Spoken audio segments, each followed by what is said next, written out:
Une première pièce du puzzle apparaît dès janvier 2025, lorsqu'un rapport officiel estime les réserves maliennes de lithium à près de 100 000 tonnes, une donnée qui, en 6 mois, accompagne une hausse mondiale de 30% du prix du métal. La seconde pièce tombe en octobre.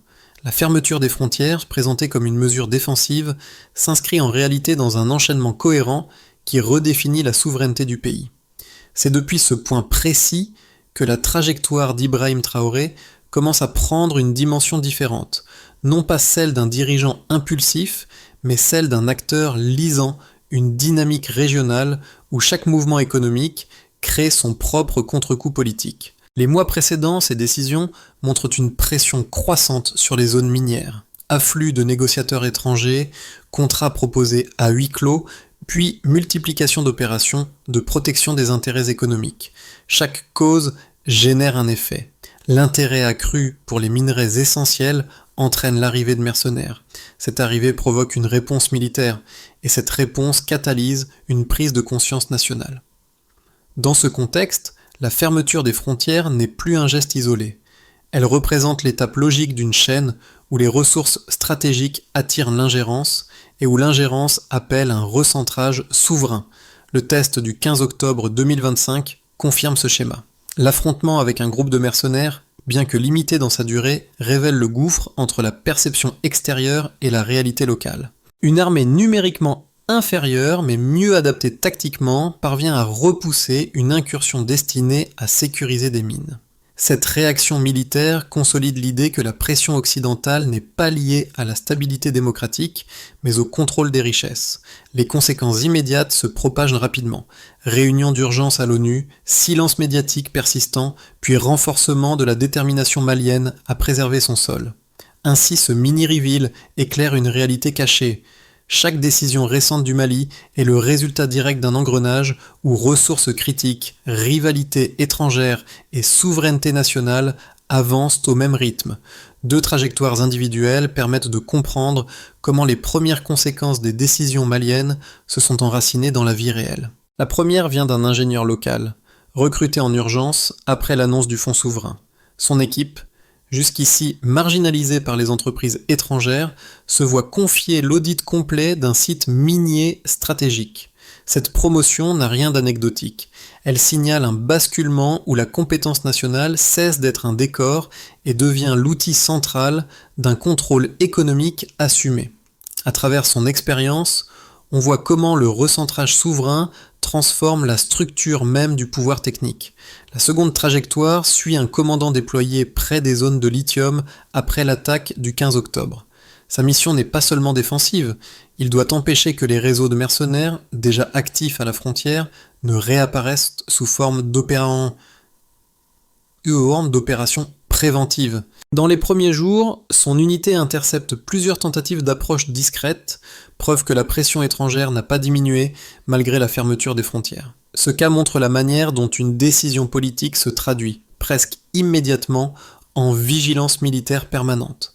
Placées côte à côte, ces deux situations dessinent un constat clair. La transformation du Mali ne s'exprime ni dans les discours, ni dans les symboles, mais dans des tâches concrètes où ingénieurs et soldats deviennent les premiers porteurs d'un changement structurel. La question clé surgit alors, brute et inévitable. Que produira ce nouvel équilibre lorsque ces dynamiques s'étendront au reste du pays? Le point de déclenchement arrive plus tôt qu'on ne l'imagine. Dès le mois d'août 2025, plusieurs entreprises minières étrangères intensifient leurs visites à Bamako, cherchant à renégocier des accords devenus soudainement risqués depuis la hausse rapide du prix du lithium. Les discussions s'enchaînent, mais les propositions restent proches des schémas anciens. Partage minimal des bénéfices, clause opaque, droit d'exploitation élargi.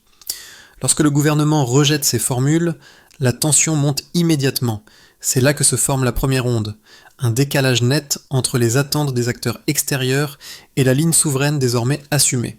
Le second déclencheur apparaît en coulisses, un rapport interne, rendu public par erreur pendant 72 minutes, indique que plusieurs puissances occidentales classent le Mali comme zone critique pour les intérêts technologiques.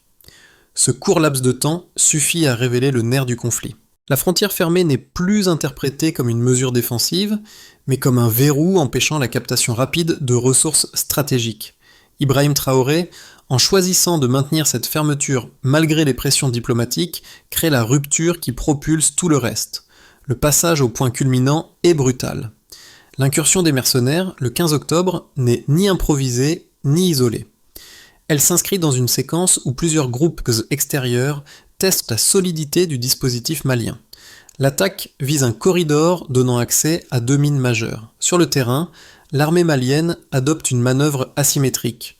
Mobilité élevée, dispersion des unités, usage du relief comme barrière naturelle. Cette stratégie neutralise un adversaire pourtant mieux équipé. L'impact symbolique dépasse largement l'affrontement lui-même. Pour la première fois en plusieurs années, une force africaine repousse ouvertement une opération destinée à garantir l'extraction de minerais au profit d'acteurs étrangers. Dans l'heure qui suit, les capitales occidentales s'abstiennent de commentaires. Ce silence devient le cœur du climax. Il signale qu'un seuil vient d'être franchi. La confrontation n'est plus seulement militaire, elle devient structurelle. Les marchés réagissent en toute discrétion. Ajustement rapide dans les cours du lithium. Révision interne de contrats en préparation, puis suspension temporaire de 2 projets d'investissement. Les effets rebondissent en chaîne. La phase de résorption commence 3 jours plus tard. La population malienne, informée par fragments, exprime un soutien massif aux forces armées.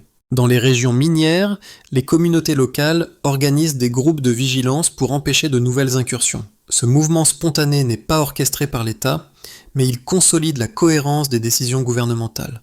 En parallèle, les agences internationales demandent des clarifications sur la légalité de la fermeture des frontières et sur les conditions d'exploitation des ressources. Le gouvernement répond brièvement « priorité nationale, sécurité intérieure, souveraineté énergétique ».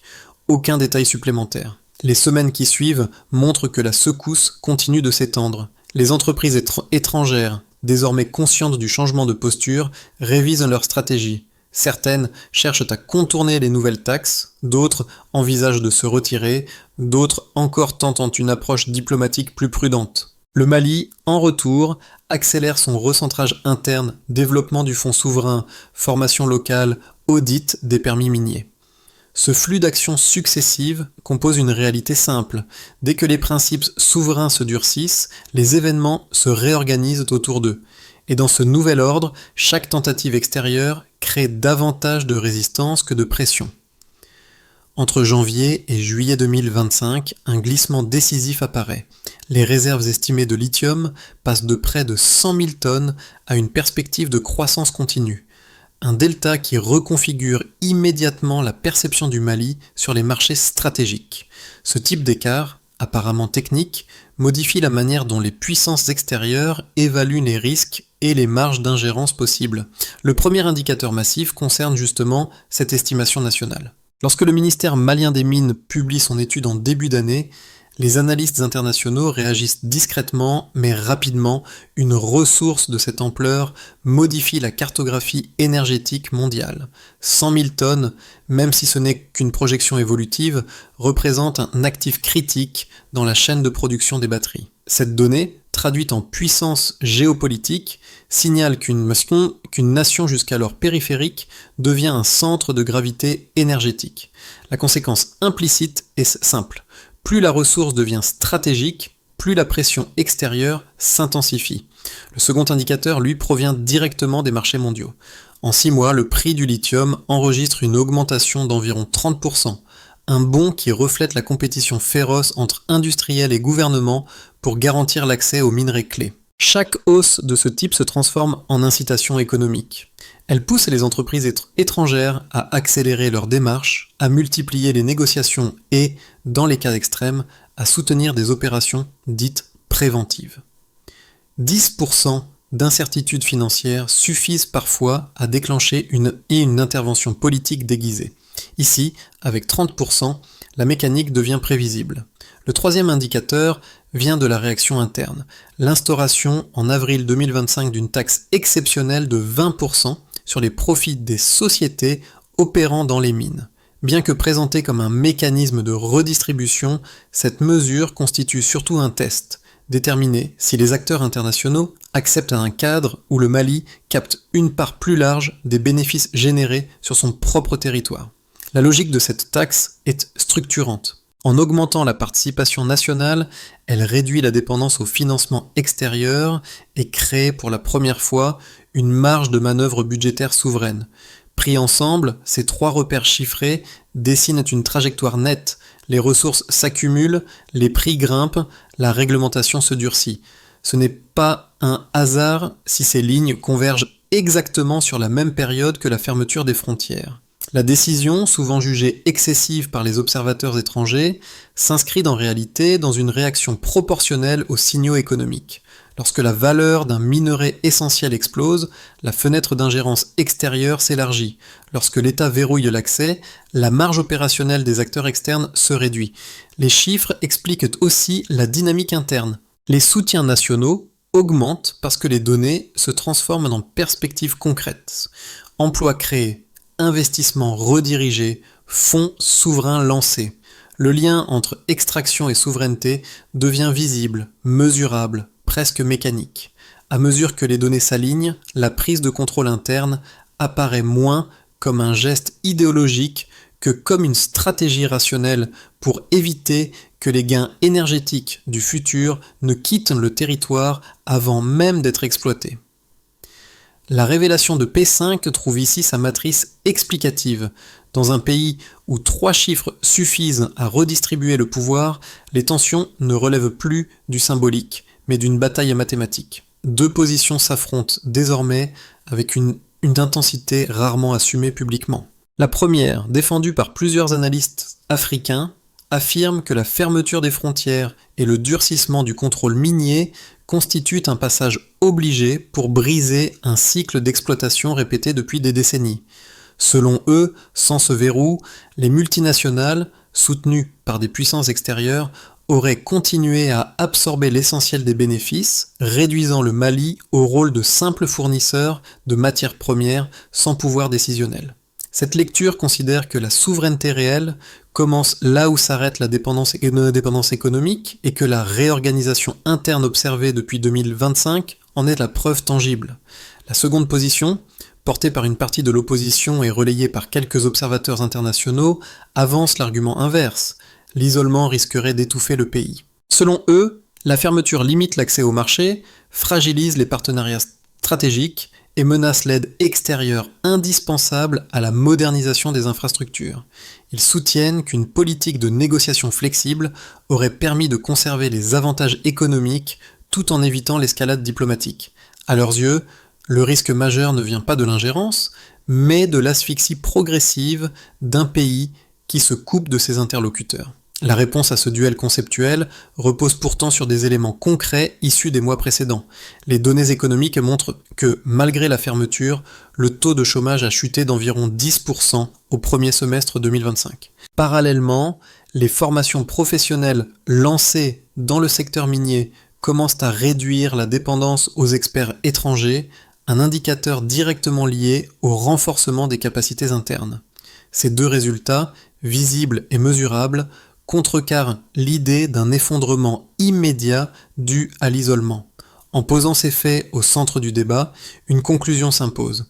Les craintes d'un isolement destructeur ne correspondent pas aux effets observables après les décisions de 2025.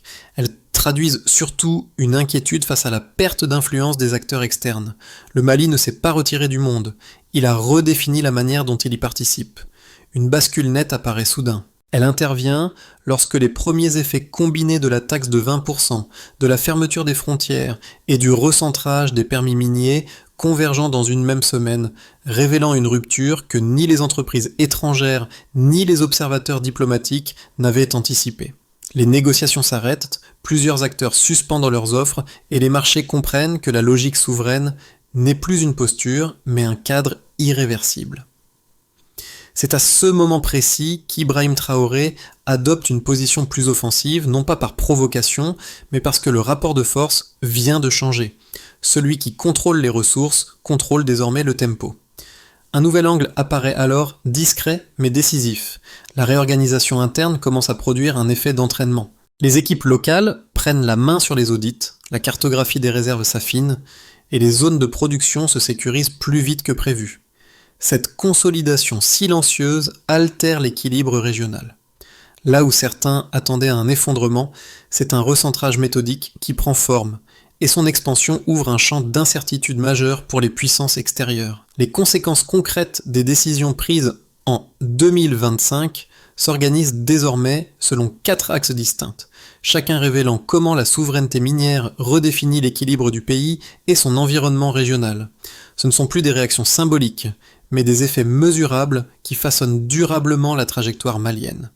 Sur le territoire malien, les premiers impacts concernent la distribution de l'activité économique. La restructuration des permis miniers, combinée au contrôle accru des sites stratégiques, produit une montée progressive des emplois locaux.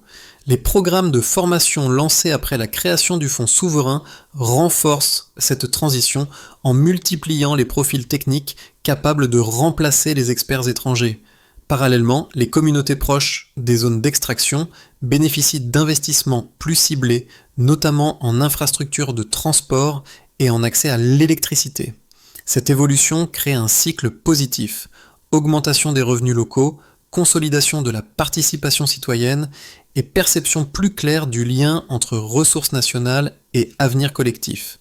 Le discours souverain cesse alors d'être théorique. Il devient un vécu quotidien. Pour les entreprises maliennes, la nouvelle phase représente un tournant stratégique. Le retrait partiel d'acteurs internationaux laisse un espace inédit pour les sociétés nationales qui obtiennent de nouveaux contrats dans la logistique minière, la maintenance d'équipements, l'audit des sites et les infrastructures auxiliaires. Cette redistribution du marché produit 2 effets simultanés, une montée en compétences accélérée et la création de partenariats régionaux indépendants des grandes puissances. Plusieurs PME locales, autrefois marginales, deviennent des interlocuteurs centraux du ministère des Mines. Cette reconfiguration n'élimine pas les défis, mais elle offre un terrain économique moins asymétrique que celui qui dominait auparavant.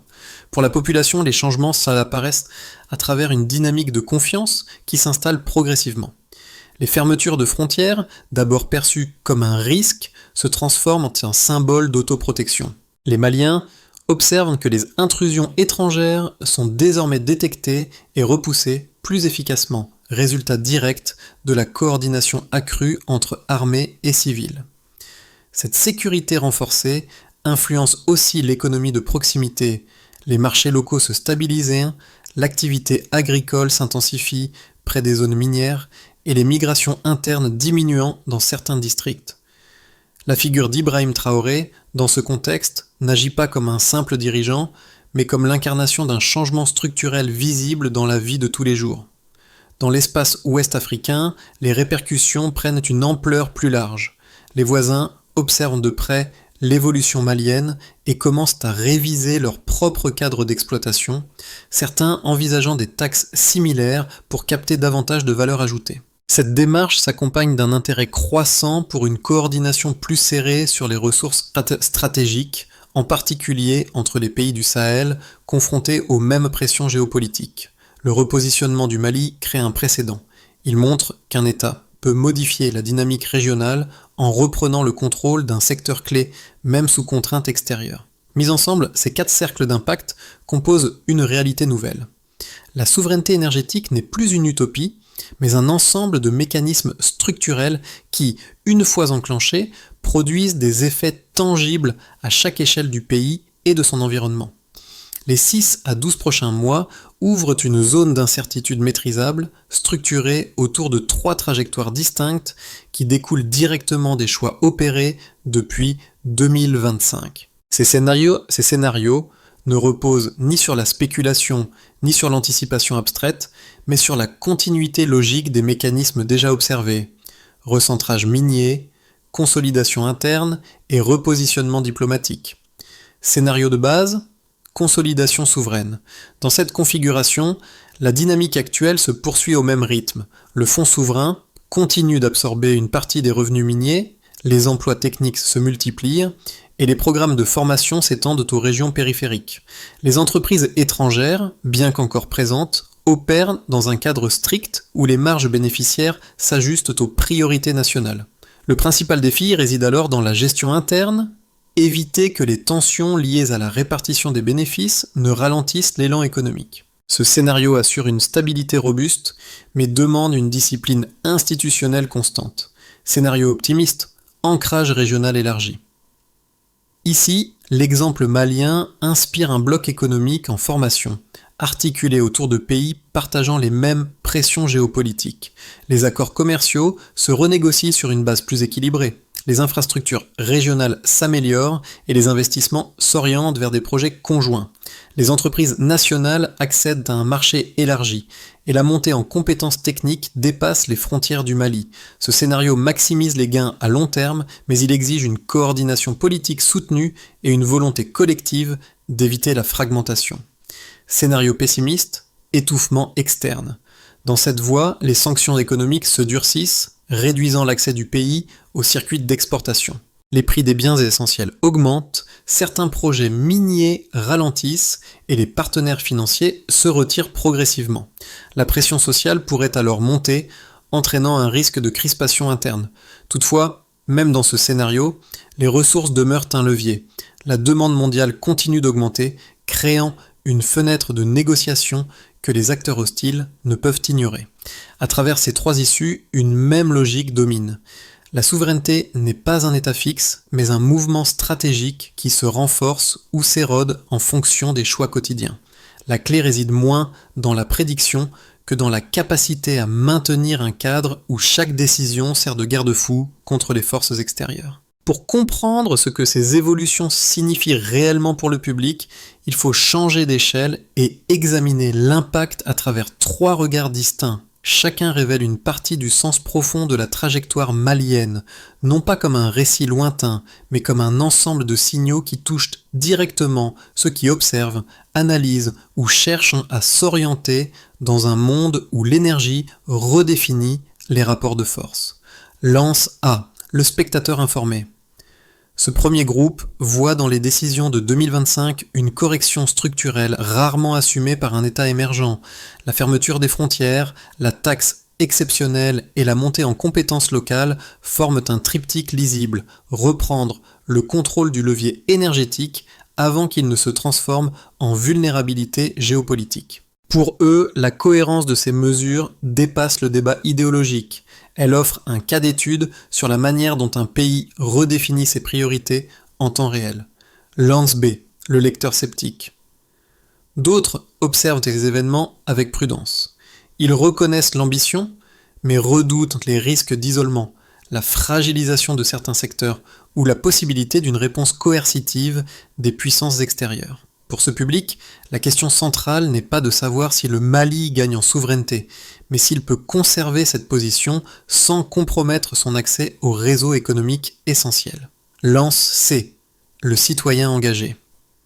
La dernière perspective est celle de ceux qui voient dans cette histoire une démonstration de résistance face à des rapports de force profondément inégaux. Ce public identifie immédiatement les résonances avec d'autres contextes africains ou du Sud global et interprète le cas malien comme un prototype de reconquête économique.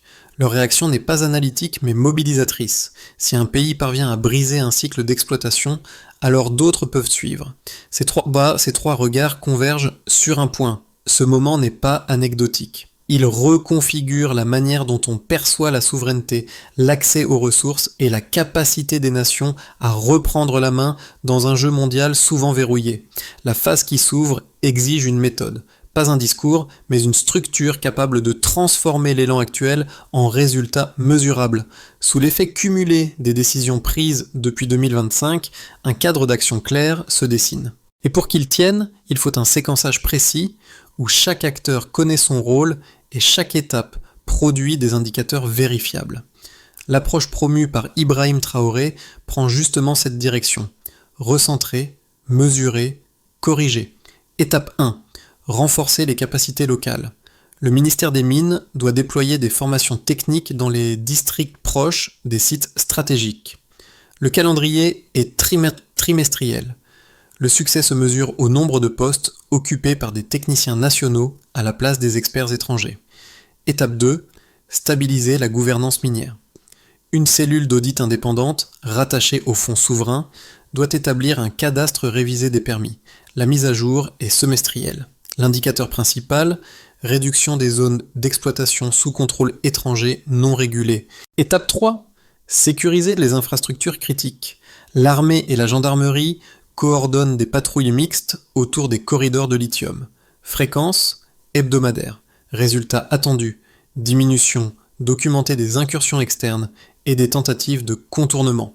Étape 4, diversifier l'économie interne. Le gouvernement doit orienter une partie du fonds souverain vers l'agriculture, l'énergie renouvelable et la transformation locale des minerais. Évaluation annuelle. Indicateurs. Croissance du PIB hors secteur minier. Étape 5. Consolider les alliances régionales. Une plateforme ouest-africaine dédiée aux ressources stratégiques doit être activée. Cycle de travail. Tous les 2 mois. L'indicateur clé. Nombre d'accords conjoints signés avec les voisins partageant les mêmes pressions géopolitiques. Pris ensemble, ces 5 mouvements créent un couloir de progression où la souveraineté cesse d'être un mot et devient un protocole. Lorsque l'on revient aux 2 figures qui incarnaient les premiers signes du basculement, l'ingénieur propulsé au cœur de l'audit minier et le commandant chargé de tenir la ligne face aux incursions, on mesure l'ampleur silencieuse du changement. Leur trajectoire n'était pas seulement un détail narratif. Elle annonçait ce qui se déroule aujourd'hui à l'échelle du pays, une prise de responsabilité progressive, technique et militaire, qui transforme la souveraineté en pratique quotidienne. Dans cette dynamique, la présence d'Ibrahim Traoré agit comme un fil conducteur. Non pas une icône figée, mais un repère autour duquel se structurent les décisions qui redessinent les rapports de force. Les choix pris depuis 2025 s'enracinent dans des gestes concrets comme ceux de l'ingénieur affirmant le contrôle national ou du commandant sécurisant les zones critiques. Ce qui émerge alors, c'est une forme de cohérence rare. Un pays qui, au lieu de s'effondrer sous la pression, resserre ses fondations et affirme son rythme propre. Et une phrase s'impose, nette, presque coupante. La souveraineté ne s'annonce pas, elle se démontre. Si cette trajectoire retient autant l'attention, ce n'est pas seulement pour ses dimensions géopolitiques, mais pour ce qu'elle révèle d'un mouvement plus large, la capacité d'un peuple à reprendre la maîtrise de ses ressources et de son avenir. Le Mali devient ainsi un symbole, non parce qu'il défie l'ordre établi, mais parce qu'il prouve qu'un pays peut redéfinir ses règles sans renoncer à sa dignité. Cette histoire ouvre un espace où chacun peut réfléchir à son propre rapport aux récits dominants, à la manière dont ils se construisent et à ce qu'ils occultent lorsque les enjeux touchent aux minerais, à l'énergie ou à la souveraineté. C'est aussi une invitation à encourager ces initiatives, à s'informer davantage et à soutenir les voix qui tentent de sortir des cadres imposés. Car au-delà des frontières et des crises, une question demeure simple et décisive. Quelle place voulons-nous occuper dans un monde où l'accès aux ressources façonne le pouvoir ? Le 10 octobre 2025, tout bascule en quelques heures dans un Mali que le monde croyait immobile. 2 chiffres, pourtant publics, se contredisent brutalement. Une hausse silencieuse de 30% du prix du lithium et une fermeture des frontières présentée comme un risque, mais devenue le point de départ d'une stabilité inattendue. Que signifie vraiment cette collision d'événements pour ceux qui suivent l'ascension d'Ibrahim Traoré ? Une fissure s'ouvre, laissant entrevoir une vérité plus vaste. Ce récit promet plus qu'un simple décryptage politique. Il ouvre une plongée méthodique dans les mécanismes réels qui transforment un pays en champ de bataille énergétique. La seconde phrase doit porter une promesse claire. Comprendre en 10 à 12 mots ce qui façonne la trajectoire d'un État face aux intérêts étrangers. Ici, l'enjeu dépasse largement les discours officiels. Il s'agit d'identifier comment les décisions économiques, la pression géopolitique et les ressources minières redessinent en profondeur les rapports de force en Afrique de l'Ouest. Dans les minutes qui viennent, nous suivrons le fil précis des événements, les effets en cascade et les données trop souvent reléguées en bas de page, celles qui révèlent l'intention réelle des puissances impliquées. Un micro-hook s'impose. Certaines pièces cruciales du puzzle ont été visibles dès le début, mais presque personne n'a voulu les regarder. Ce chapitre pose donc les règles du jeu. Comprendre le risque, puis comprendre la logique qui s'y cache. Êtes-vous prêt à voir ce que ces décisions impliquent réellement ?